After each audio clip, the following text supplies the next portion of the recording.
नमस्कार मु स्वागत करुच्ची आपण को मो चैनल मीनाक्षी किचन को। आज आम बनेबा बड़ ओषारे बनुथिबा पारंपरिक तरण से मु गोटे कप अरुआ चाउल को बाटिकी नहीं जाइए। एबे आम ग्राइंडर रे ताकू अल्प किछि पानी देई ताकू भल भाव रे गोटे पेस्ट बनईदबा। ये देखंतु आमर पेस्ट एबे रेडी हो आण एबे रेडी हो जाइए। एबे अब देखंतु एई भली आपणकर पानिया पानिया रहिबो सेमती ही आपण बाटिबे। एबे गोटे कड़े आपण नेबे जो एबे किछि तेल टिके लगेई देबे आ जो अरुआ चाउल को आपण बाटी थिले ताकू एमती कड़े रे ढाली ताकू भल भाव रे घांटिबे।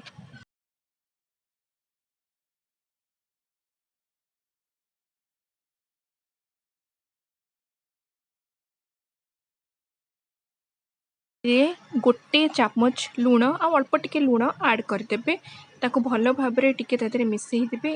ए देखंतु मु किछि कटा हेतिबा नड़िया काजू तेजपत्र गोलमरीच किसमिस कोरा नड़िया आ ये होची गोलमरीच गुजराती गुंड को मु कुटिकी रखी। एबे आमे किछि तेजपत्र को से जो आम अरुआ चाउलर जो घोलटा थिला ता देहरे आमे सेथिरे पकेई दबा आ एमती ताकू घांटी चलीबा कंटिन्यू आपण घांटी चलीबे।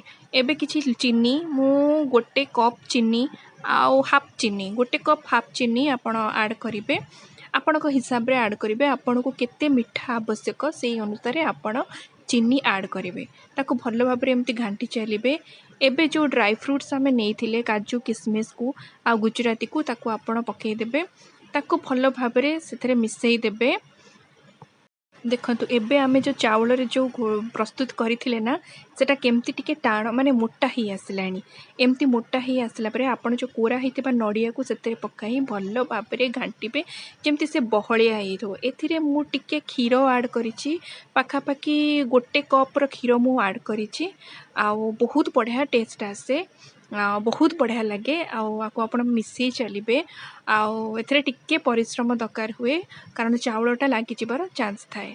एबे से जो गोलमरीच गुजराती गुंड को आपण से पकेबे ताकू भल भाव में मिसई देबे जेपर्यंत से गोटे भल बास्ना। एबे देखंतु आमर तरण एकदम प्रस्तुत हो गलानी।